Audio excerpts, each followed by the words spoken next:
All right, welcome back, my plastic crack addicts and plastic crack enthusiasts, should I say. Today, as you can see, I have a new unboxing for you. We're going to be unboxing. I got this for my birthday. Kids got it recently for me for my birthday, so that's super cool. They actually enjoyed playing this. They're not much into the tabletop gaming scene for whatever reason. But they enjoy this. Maybe it's a bit of the nostalgia. So they thought this looked super cool. I think it looks super cool. So they got it for me. So we are going to unbox this and do a quick down and dirty review and first impressions, mostly because I just want to get it open. So as always, appreciate you stopping by, and check the links if you want to purchase this. Again, always support your local game store if you can. Encourage them to get this. If not, please feel free to check the Amazon links in my description down below. Doesn't change your cost, just benefits the channel a little bit. So let's check it out. So in here, we've got a different map. We got a bunch of terrain pieces, and we got the Tyrannosaur. A whole bunch of terrain pieces. In fact, let's look at the back of the box. This has been out for a little while now. I want to say like a year or two. And I just started the game recently. So the box contains, and mostly because it just came to the US recently, one game board, one rule book, one manual, one Tyrannosaurus mini, one hexagonal base. That's what he kind of stands on for whatever reason. 24 terrain accessories, 14 cards, and one token. Okay, so yeah, he's got some stuff going on. So let's get into it, and I'll assemble it, and then we'll see what we think. Okay. Best part is the plastic wrap. So again, if you haven't played this game, by all means, go out, play it. It's a lot of fun. It's very easy to pick up. So I was saying this to my son the other night. I also play Star Wars Shatterpoint. My youngest, he's 9. He enjoys Shatterpoint because he likes Star Wars. My oldest doesn't like Star Wars. I don't know where I went wrong there, but he says he doesn't like Star Wars. So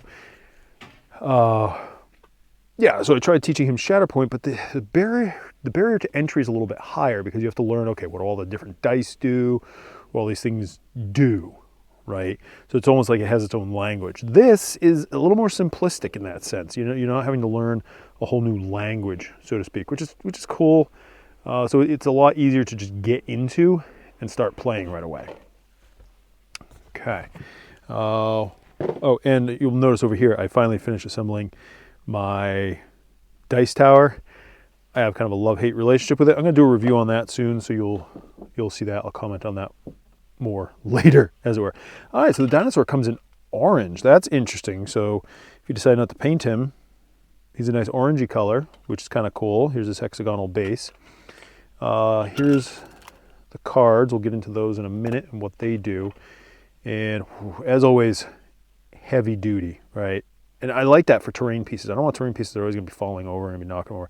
This stuff's heavy duty, which also means, excuse me, if you're doing a little bit of cleanup, you're doing a little bit more cleanup because it does leave some more rough edges there. Again, I don't do a ton of cleanup, but I also don't want it to look like crap either.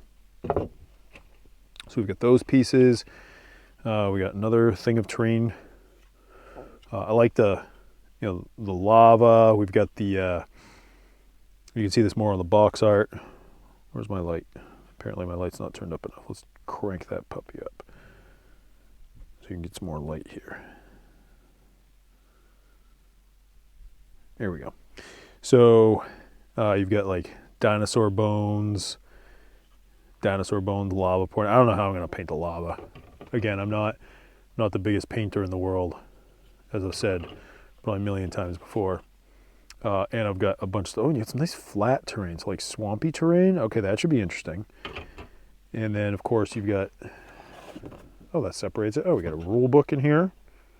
Oh, this is all plastic wrapped up. Okay, nice. Let's get the box out of the way. I don't think I'll be able to unfold the entire map for you to see. Let me move this terrain out of the way. Limited space. But we make do with what we got. And I'm going to try not to slice the board itself. That would be kind of a bummer. one thing I like about the board is something that HeroClix tried coming out with boards like this a while ago, and it was a cool idea, but for some reason they couldn't figure out what every other game in existence figured out, is that you should have it all just attached and it unfolds on itself. But I don't know if they were trying to be cheap or what. All their game boards, it was like not connected pieces, which sounds cool because you could kind of move it around. You'd think, oh, I can move it around and make the map I want. You couldn't. So when you're playing, the maps would kind of drift, which sucked. So we get some lava terrain going on there. Again, I can't get the whole board in here, but you will undoubtedly see it when we do some playing. So it's different than the desert. You get kind of the jungle, some swampiness, some lava areas, which I don't know if those come into play or not in the rules. And yeah, overall, just a nice looking game board. Now, there are a couple companies out there, overseas, of course, that are working on some different game mats. So there's one Kickstarter going on right now for neoprene maps, but the shipping is killer. I really want to get some, but the shipping is just ridiculous. There's another company that a coworker of mine, not coworker, fellow gamer of mine, just got in on, but it's more like a canvas material. He said it felt kind of cheap, so he wasn't really impressed. But yeah, so we got a whole different rule set here. The Desolation. Yeah, we're gonna have a behavior deck, 10 behavior cards. Oh, each behavior card has its own initiative. Oh wow, these are cool. So my understanding, again, I haven't played this yet. The monster, during an activation phase, after each player reveals their selected fate or glory cards, they draw and reveal a single card from the monster's behavior deck. Behavior cards are drawn during every activation phase until both players have either passed or are unable to play any more cards. So essentially, this guy's on the board, and I think he's on the board and wreaking havoc with both teams, possibly. So that, I mean, that's cool. That's cool. And very much, I think, in the spirit of Masters of the Universe. So it's a way to almost have separate factions teaming up, but not really. They're fighting, and then of course you get this dinosaur on the move that's, gonna come kick your butt. All right, so we get some examples here. I haven't read through all this. Again, I'm always about providing you my first impressions. Ooh, we got lava pit terrain. I don't know what lava pit terrain does yet. We're gonna figure that out. We've got objective tokens, we've got mana tokens. The thing about this is you could design your own game board, right? They have several different maps that are designed to make the play sort of fair, right? But you can come up with your own. I don't see why not. Okay. So that is the rule book, again, without spending a lot of time there, because again, we want to kind of get down into the down and dirty here. So with that, I think we should assemble this. Assemble the dinosaur. Comes with printed instructions, so that's nice. Doesn't look like it'll be too terribly difficult. 8 steps. Yeah, doesn't seem like it'd be impossible. So yeah, let's do that and come back and take a look and do a little more in-depth review. That's the unboxing, and we'll get into the reviewing of the cards. Be right back. All right, we're back. So we got the dinosaur all assembled. And, assembling stuff on camera is really, really hard, especially with the angle I'm at. I should probably change my angle or something. But, yeah, overall, there's a couple spots. Again, I'm used to Star Wars Shatterpoint, which has a sort of lock and key type assembly, right, where you've got,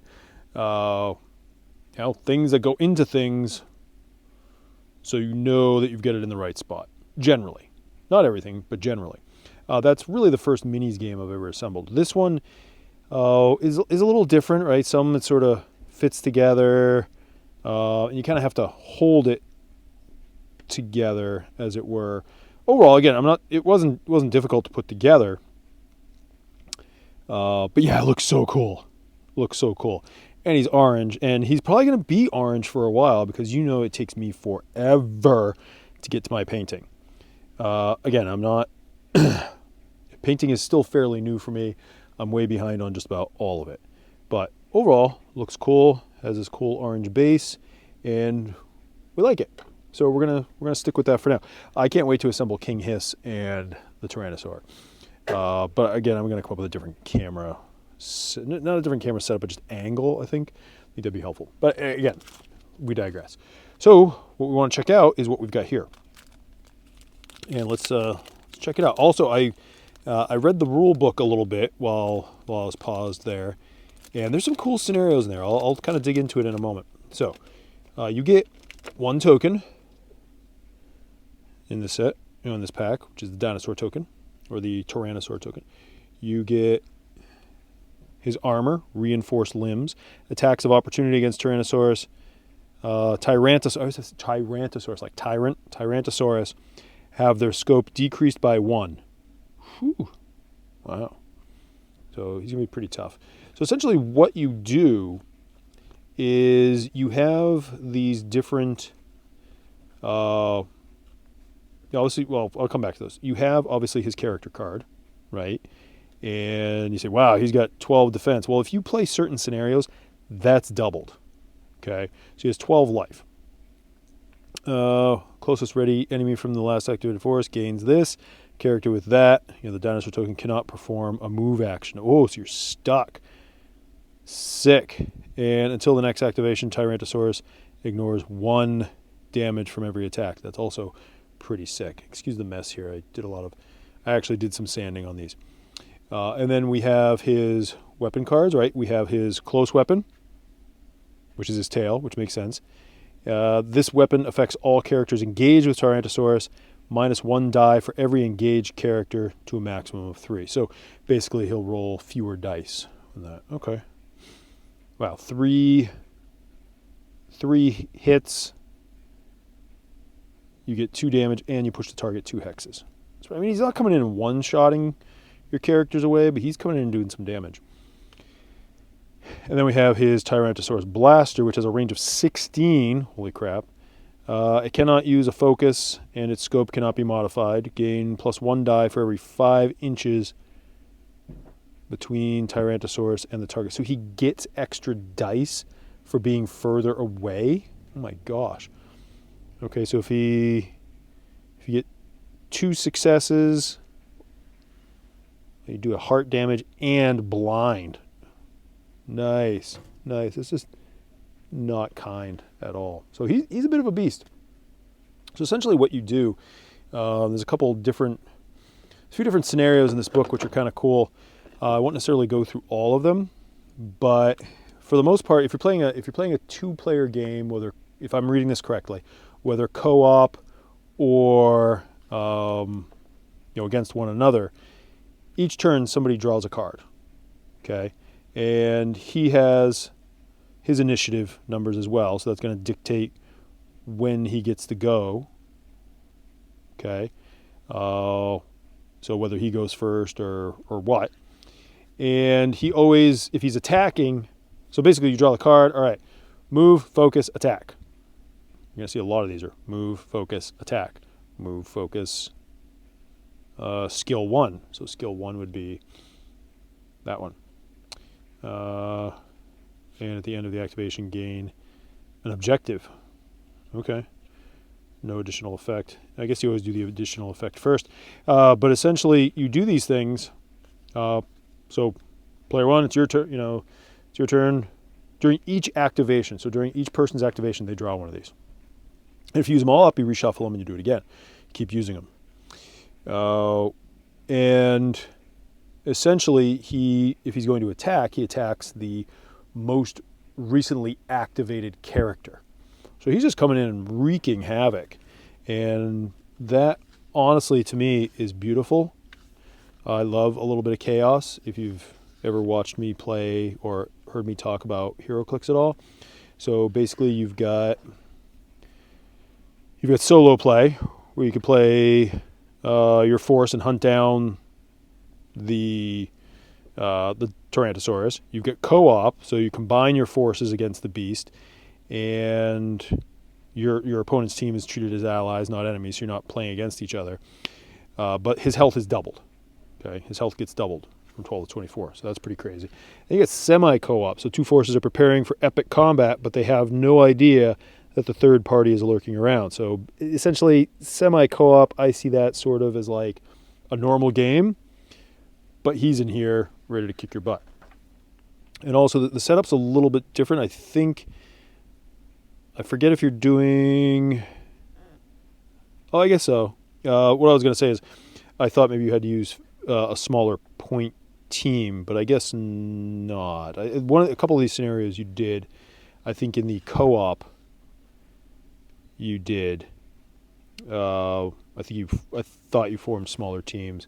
Semi-co-op, maybe not so much. I think it was a 75 and not 100 points. And there are different victory conditions, as it were. But then this book has some other things as well that don't even include the dinosaur, some different play scenarios that don't even include the dinosaur. One that I like is Call to Arms. So I'll kind of show it here if I can. Right? You call to arms, and then we've got the scenario. So essentially what you're going to do is you're going to put all these tokens out there, which represent weapons, and your characters start with no weapons. And you have to go and pick them up.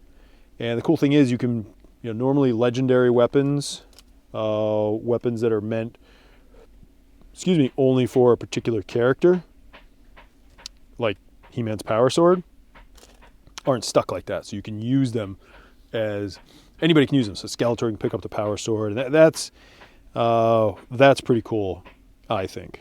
So yeah, in this scenario, this is the one.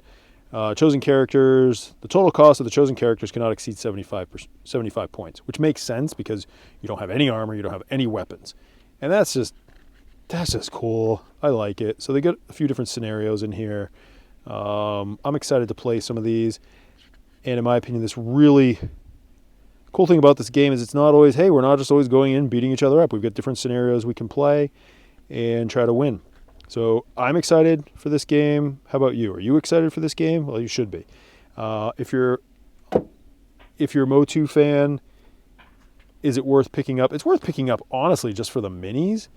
But when have we...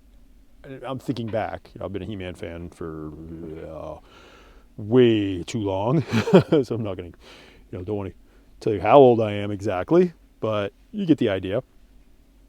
And when have we ever had a game that we could play that was like this, right? You could take up, hey, I can be He-Man, I can be Skeletor, I can use those characters, I can get in and I can kick each other's butts. I don't remember any as a kid. There were a couple video games that were really horrible that I recall. A couple others that I never played that didn't look as bad. But I don't remember having a tabletop He-Man game that we could play. So this is pretty cool. So yeah, check out your local game store, see if they have it. If they don't have it, ask them if they can get it. Always go through the local game store first. I know Amazon's got it, and I'll put a link down in the description again if you want to purchase this expansion. I'm pretty sure it's on Amazon. Doesn't change your price at all. Just throw something back to the channel, very small amount. But hey, we'll roll it right back into the channel, make it better for you guys. But yeah, definitely pick it up. It's worth picking up. Now, to play this, you do need the original, you need the starter. So I'll throw that in the description as well. You need the starter to play this. And all the other expansions build off the starter. And that's where you get He-Man and Skeletor. So you're gonna want the starter either way. So definitely pick that up. But yeah, really appreciate you stopping by. Thanks for watching. I'm excited for this. I'm excited to get into it. My kid has been on me to assemble the dinosaur. I'll have a video for this soon, along with my love-hate relationship there. And again, thanks for stopping by. Really appreciate it. And see ya.